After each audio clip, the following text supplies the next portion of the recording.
So let's get to what happened on WWE SmackDown Live Review for the show March 26, 2019. They were at Newcastle, Connecticut.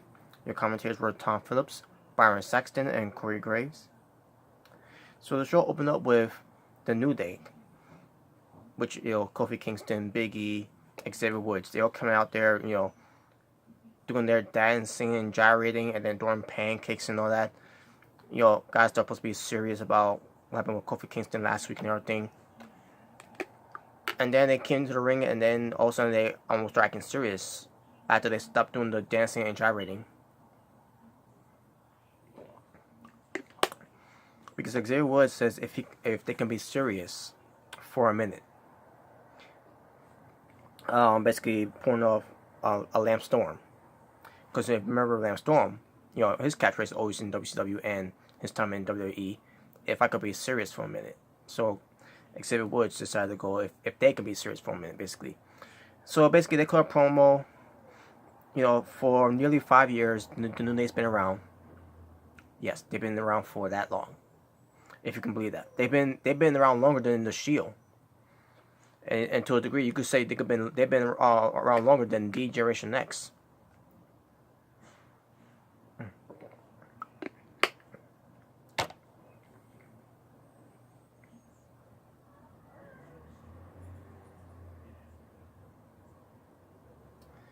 So Big E and Xavier Woods were speaking on behalf of Kofi Kingston, and I was just watching this. I'm saying to myself, so why is Kofi Kingston talking at all? He's got a mouth, he's got a voice, he can talk. He's not mute. He's not EC3. He can talk for himself. Why can't he talk for himself? Does Vince McMahon not trust Kofi Kingston to trust, basically for him to talk on his own? Why are Big E and Xavier Woods doing all the talking? Now I understand, Big E and Xavier Woods, they're good, they're very good talkers too on the mic, but so is Kofi Kingston. I don't understand this at all, but basically they were threatening to quit the company. And I see myself, it could have been done better. It could have been done differently. But instead they decided to go with this route. Just what New Day just saying that they want to quit. But before they do make that decision, they say they for Vince McMahon to come out to know why they're not giving Kofi Kingston this opportunity. So Vince McMahon comes out. Also, Daniel Bryan comes out to interrupt, and Daniel Bryan said to Vince McMahon, "They let the New Day quit, let them quit." And then what pertains to one of 3 new members, up from NXT to come to the main roster, you could do something with those guys, and they could be called the Fresh Afternoon. And basically saying that they could get more popular than the New Day. Where instead of pancakes, it could be waffles. And Dan Brown once again kept saying Kofi Kingston is the B+ player, like he's been saying for weeks now. Talk about how he lost at Fastlane, he lost at the Elimination Chamber, he lost the Gauntlet. And Vince is trying to talk, but basically he had New Day as well talking. Big E and Xavier Woods. Dan Bryan is talking to everyone's talking. All of a sudden, this man starts doing this shut up, gimmick. Shut up. So basically, this man got to talk. And talks about you guys want to quit and everything. You want to quit. Basically saying no, you guys can't quit because you won't quit. You're not going to quit. So what happened after that? This man decided to make a gauntlet match for not for Kofi Kingston, but for the New Day, to see if Big E and Xavier Woods, just like with Kofi Kingston, who is a B+ player, to see if Big E and Xavier Woods as New Day are a B+ team, basically a B+ tag team. So that's what this man decided to do, to have these guys in the gauntlet match, attacking this time differently, like last week, Kofi Kingston going through a singles gauntlet match. Now Big E and Xavier Woods, New Day are going through a tag team gauntlet match, for the rights of Kofi Kingston to go to WrestleMania to face Daniel Bryan for the WWE Championship. And all New Day has to do is run through the gauntlet and win. And we'll get to that momentarily. So yeah, opening segment. Like I said, I could have done it better. Then New Day threatening to quit. They should have the entire roster do the whole thing. That they're just gonna quit. They're just gonna walk out. That would have been more beneficial than New Day just quitting. Because Vince McMahon doesn't really need Vince McMahon really need New Day around. When you look at the storyline wise, does Vince McMahon really need these guys just for people to pop for and to entertain on a weekly basis? Because there's always someone else that could come into the mix as well, like what Dan Bryan said. Someone on three people for NXT could come up and be called the fresh afternoons, and they could throw waffles around. Like a carbon copy of New Day, but more manlier, basically.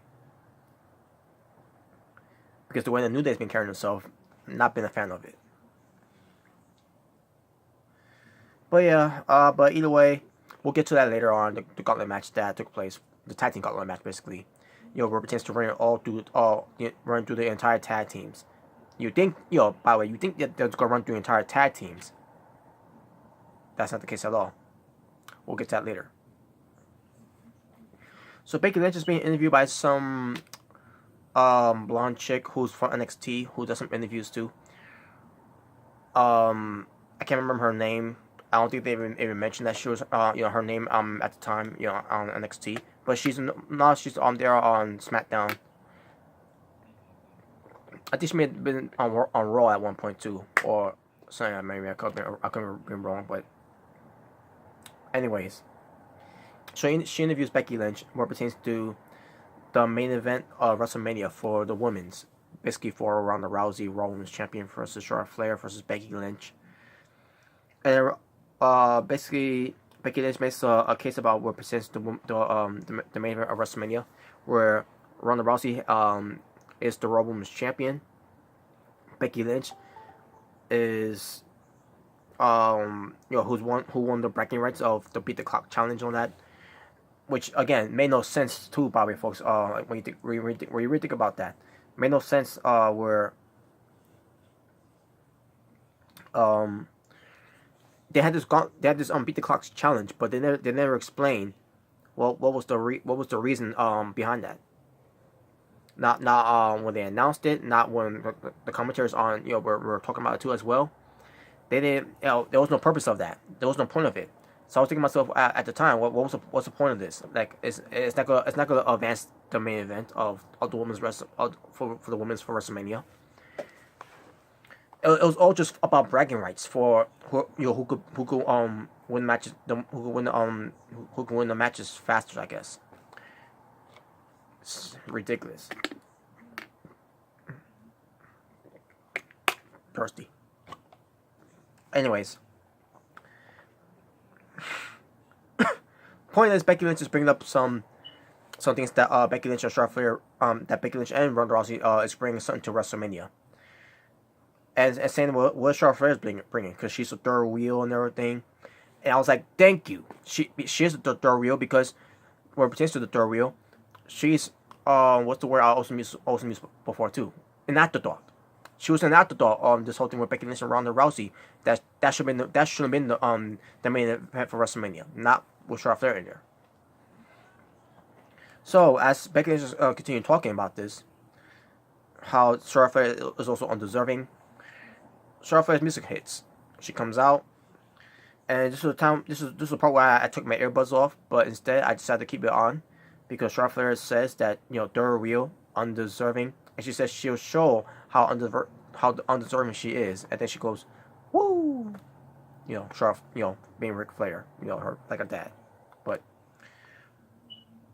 so Charlotte Flair is in the ring, and all of a sudden, Asuka comes out, the SmackDown Women's Champion, and I see myself, what is going on here? So as Asuka gets in the ring announcer Greg Hamilton makes the announcement that is for the SmackDown Women's Championship. And I was saying to myself, what? So they went at each other just for a few seconds, and they went to commercial break. After the commercial break, they continued on wrestling, and I'll admit, from the beginning of the when it first started, you couldn't really give your thoughts of you couldn't get your own thoughts do it because this came out of nowhere. But then as we get back to the match after the commercial break, it ends up being pretty good. It's no surprise there. Charlotte Flair is a good wrestler. Asuka is also a good wrestler. Both of them are very good. Just like from last year WrestleMania, it was a good match. They're doing it again on SmackDown on free TV. But basically, we had 2 commercial breaks during this match. So Charlotte Flair and Asuka were going to add in this match. Pulling out some very good moves. Even Charlotte Flair was pulling out some good moves too. So there were a lot of counters after counters, reversals after reversals. All of a sudden, Charlotte Flair goes for her figure 4 bridge, and she bridges to the figure 8. And I was having a flashback from last year at WrestleMania, where Asuka lost to the figure 8 by Charlotte Flair. And it happened again. Asuka taps out to Charlotte Flair. So winner and new SmackDown Women's Champion, Charlotte Flair.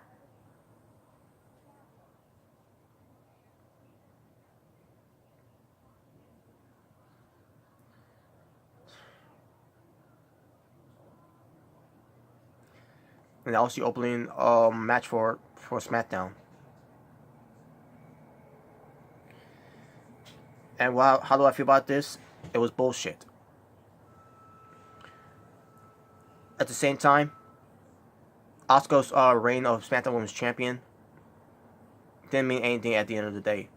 Yeah, she may have won back at TLC because Ronda Rousey was the reason why she won. And then she beat Becky Lynch at Royal Rumble, making Becky Lynch tap out. Then after that, what they doing for after that? Basically they had her not be on TV on SmackDown. Then when she ended up being on TV, she loses to Mandy Rose in a stupid way that they did it. And they had that match against Mandy Rose again at Fastlane for the title, where the match was garbage, not a fault of Asuka. But Asuka ends up retaining. And also, when we're supposed to be having a fatal 4-way match between Naomi, Carmella, Mandy Rose, and Sonya Deville, where the winner gets to face Asuka for the SmackDown Women's Championship at WrestleMania. But for some fucking reason, Vince McMahon decided to change his mind, like he always fucking does. And when Vince McMahon changes his mind about the shows beforehand, when plans change, everyone suffers. And Asuka suffered more of it because she lost again to Charlotte Flair. Are you fucking kidding me? And you're telling me Charlotte Flair winning the SmackDown Women's Championship title against Asuka, you're just going to give it away on free TV days before WrestleMania is coming around?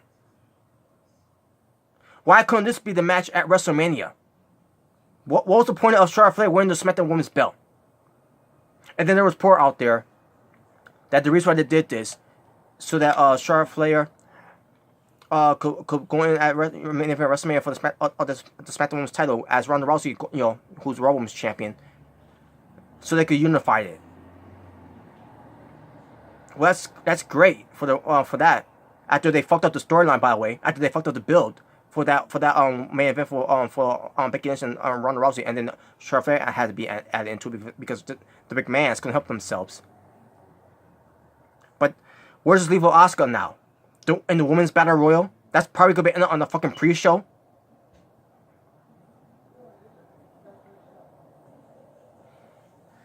I don't know what to say at this point, folks. They fucked up Asuka again. They buried her again. Why didn't you put the belt on her? I thought when they put the belt on her back at TLC, is that, look, Asuka, we're sorry that we treated you like crap, which they did. They treated her like crap ever since he lost to Asuka at Charlotte Flair at WrestleMania, losing on the streak, losing the mystique and everything, losing every credibility that Asuka once had.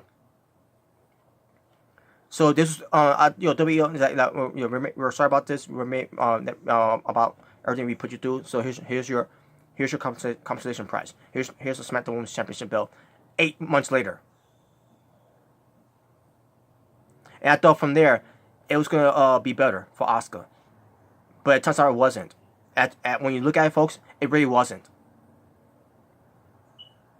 And then we get to this part, portion of Asuka's and of a SmackDown Women's title reign. So now Charlotte Flair is the 8-time Women's Champion in WWE.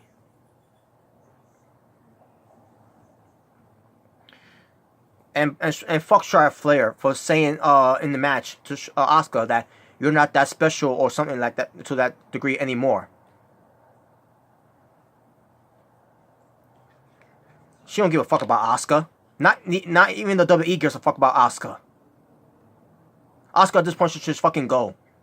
Just get the hell out of there after WrestleMania or something. Because it's not worth it. Asuka deserves better.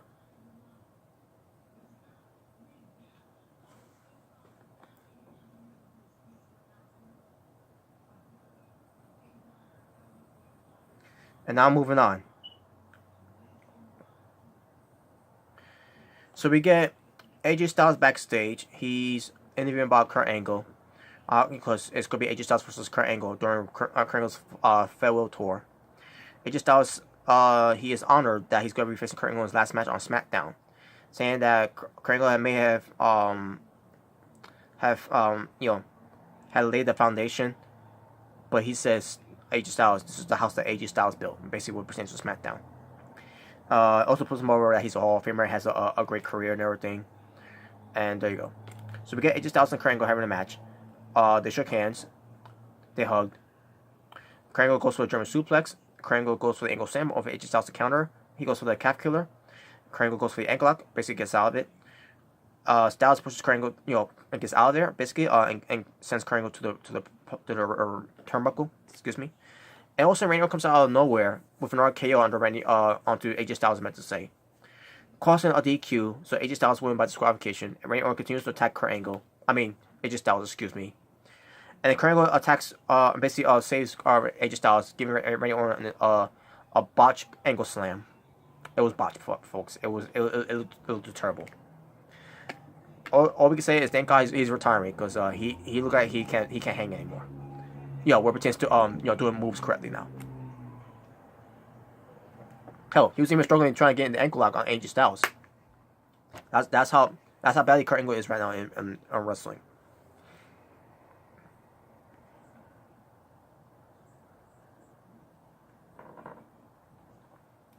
But yeah, there you go. We got Rey Mysterio Jr. and his son Dominic. They talk about Samoa Joe again. Basically, this time they ain't referencing bullies. This time it was not about Samoa Joe being a bully. Basically, so basically it's just to put an end of Samoa Joe, because he basically it's about Samoa Joe doesn't care about anyone but himself. That's the story that they're telling you right now with Samoa Joe. Besides him being a bully from last week, but there you go. We get to the Miz. He comes out.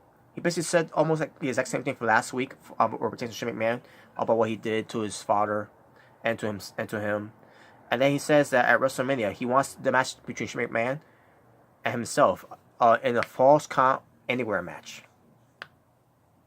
Yeah. So Shane McMahon comes out. Also Miz said something about he's been here for over 13 years, busting his ass and all that, and all of a sudden Shane McMahon comes out.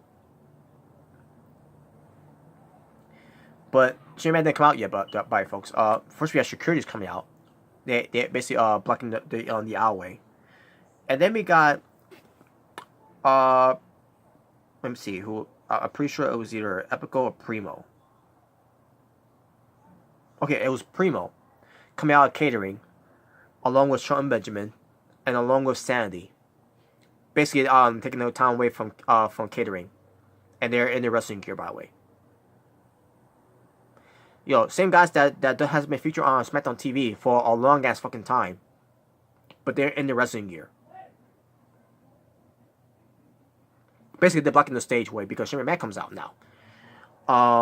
Shane McMahon does his dance, that he does every time. So like, okay, so Shane McMahon is being the cocky heel. I thought he's just gonna be a generic heel and everything, but now he is being the cocky heel and the type of heel that where Shane's a pussy.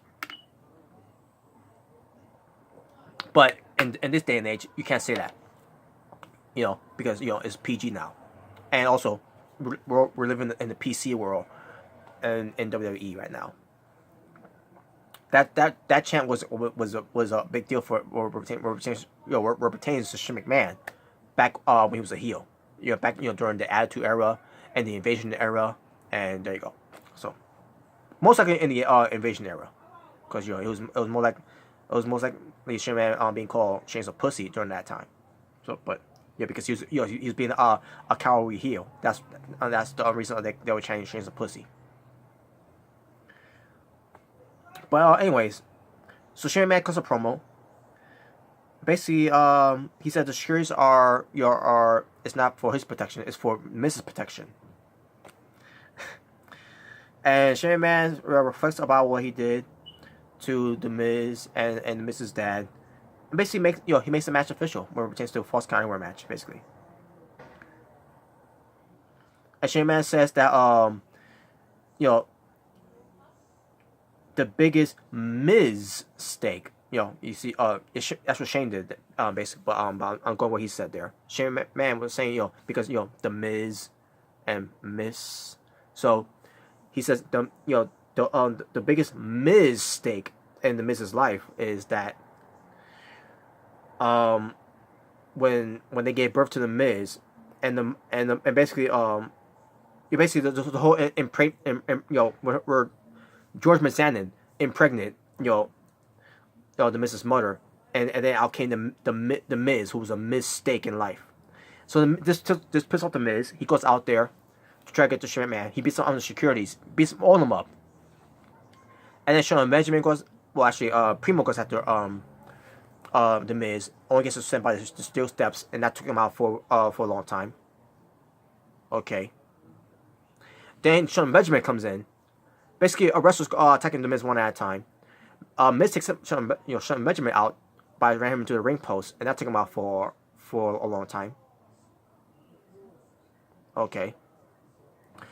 Then Sandy. All three members of Sandy beat up on the Miz, and the Miz became Super Miz and basically destroyed the entire member of Sandy. Eric Young, Alexander Wolf, even Killian Dane. And Miz, basically all this is just to try to get to Shane McMahon. Shane McMahon is still on stage, and he was like peeking, and basically in case the Miz did get to them, Shane McMahon was going to run away anyways, either way. But Miz fought them all off. Miz goes at ringside, and he goes around, and then basically they cut away. And I don't know. Right there, they should have been done even more with that, but whatever.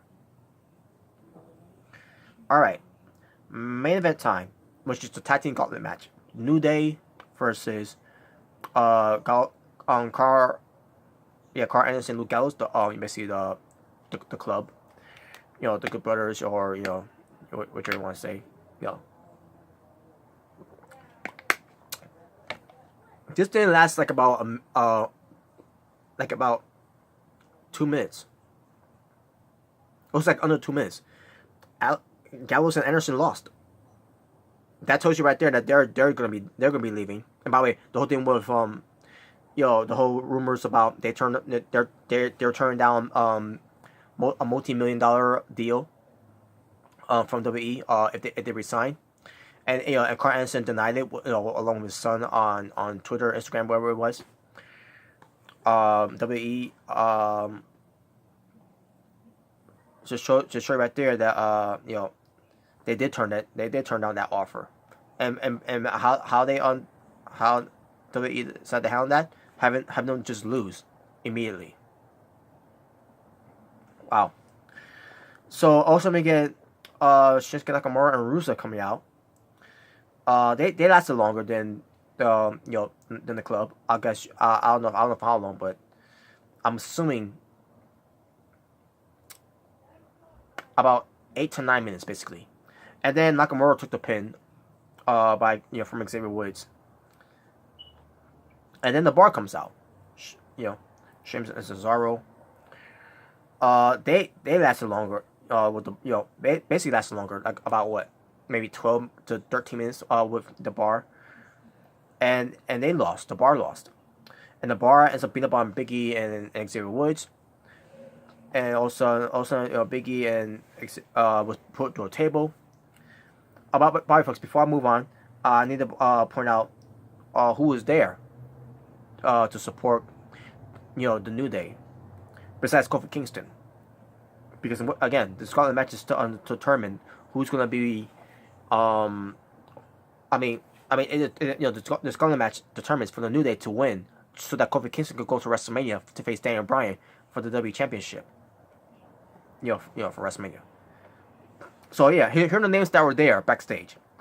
Obviously, Kofi Kingston, Becky Lynch, Rey Mysterio Jr., the Hardys, and basically they show them first, and then they cut way back to the match during Carl Anderson Luke Gallows match, and then somewhere around Nakamura and Rusev match.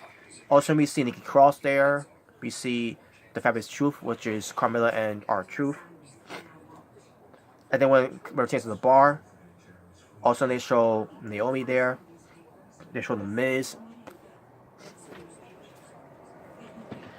They show Asuka there. Yeah, we're gonna have Asuka lose her belt from Charlotte Flair on that night, and say I don't care. I'll just be with you guys to support Kofi Kingston.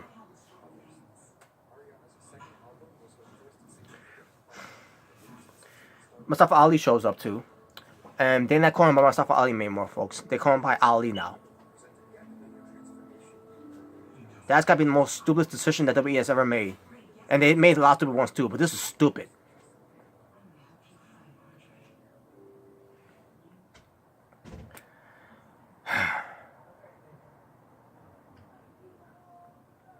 And then also Ricochet, also Black shows up, Heavy Machinery shows up, which is Otis and Tucker. And by the way, two other guys that also lost their full names too.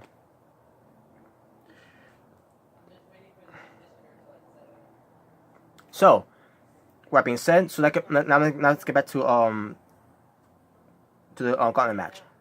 So yeah, I mentioned before, the tag teams that should be in the Gauntlet match. Sandy, not there, because they got beaten up anyway. So. But the Hardy Boys, yeah, they don't want to be part of that Gauntlet match because they want to support Kofi Kingston. They want to support the New Day, so that they could win. So that Kofi Kingston go to WrestleMania. Yeah, screw them having been in the Gauntlet match, right? No, it's just heels, right? Well, that's the case. Then why Sandy couldn't be in there then?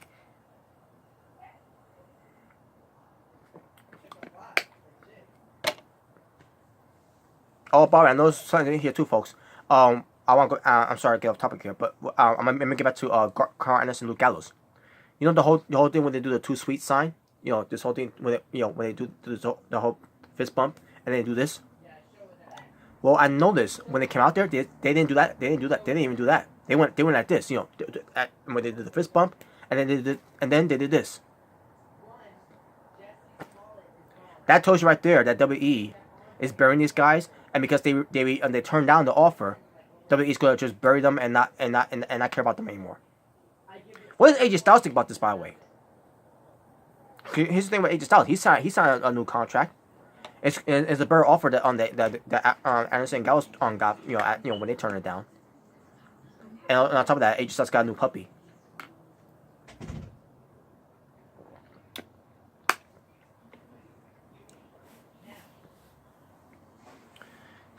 But anyways.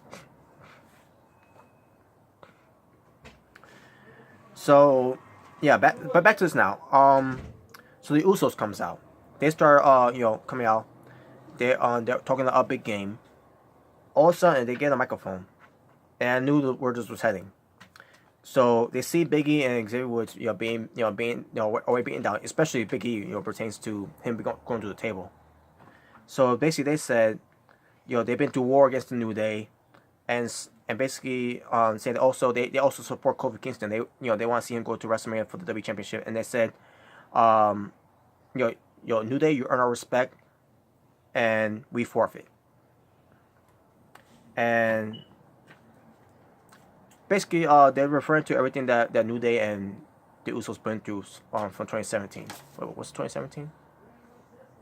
Yes, 2017. The wars they had, which it was, I'll say this: it was incredible. The matches they be having, especially the time where I was not supportive of New Day. I'm still not supporting New Day, by the way, folks. I'm just saying that with this one, basically, because it's the thing, they're good. They are good wrestlers. I just hate the way they carry themselves all these years. All the nonsense that they've been doing.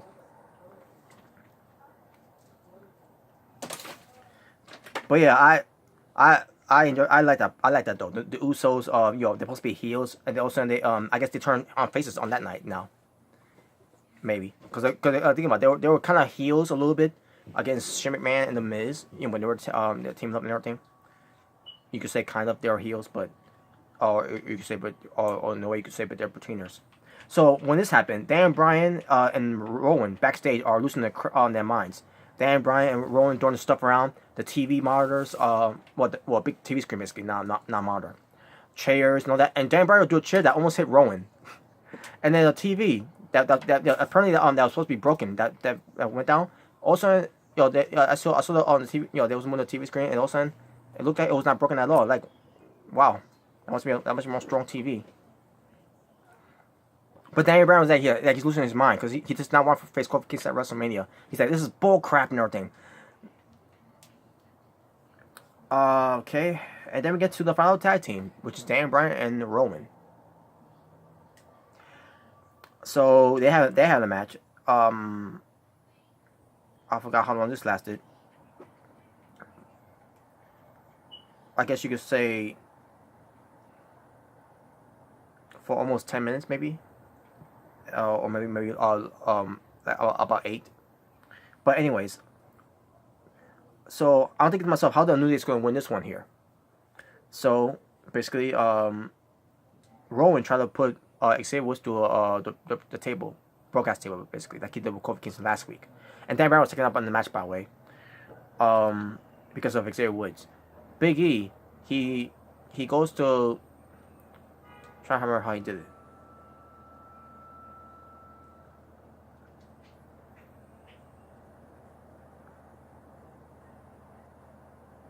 Oh yeah, it was a clothesline to Rowan, and Rowan goes over the table. Big E lifting up the table, and Rowan trying to get back up, but gets crushed by the table. And Rowan was illegal in the match, so the referee's going for a count. The count of 10, doing the 10th count. Finally, we get the New Day in the ring, and Rowan was counted out. So Daniel Bryan and Rowan lost. So basically New Day wins. The entire they won the Gauntlet match. They ran through the Gauntlet and they won. And then also everyone and Kofi Kingston going crazy out backstage and everything. The crowd's going nuts. The commentary's going nuts. Even Byron Saxton's going nuts. And you got Greg Hamilton saying your winner, and New Day, and which means Kofi Kingston is going to WrestleMania to face the WWE champion and everything. So if this man's getting ready to leave in his limo, they show basically this man getting ready to leave. Caleb Braxton stops him and saying, "Does this mean Kofi Kingston is going to WrestleMania?" And I asked myself, "Didn't you not just hear the ring announcer? Like, Caleb Braxton, I love you, but that was dumb for you. That was so dumb for you to say that." But this man basically answered the question and say, yes, he's going to WrestleMania. He's going to face. He said the B+ player is going to face Daniel Bryan for the WWE Championship. Now he didn't say that. I'm just saying. He said Kofi Kingston is going to WrestleMania to face Daniel Bryan for the WWE Championship. So I think he leaves. So We got an entire SmackDown locker room that was watching on backstage. To come out there to celebrate with the New Day, and basically to celebrate for Kofi Kingston that he's going to WrestleMania for the W Championship. And then Byron Saxton said, "You know what? I'm going to celebrate with them too." He took off his headset and everything, and they all surrounded the ring, banging on the ring, basically on the ring apron. By the way, I forgot to mention this too. During the match between Daniel Bryan and Rowan versus New Day for this one Gauntlet match, also we see Kevin Owens and Usos backstage too.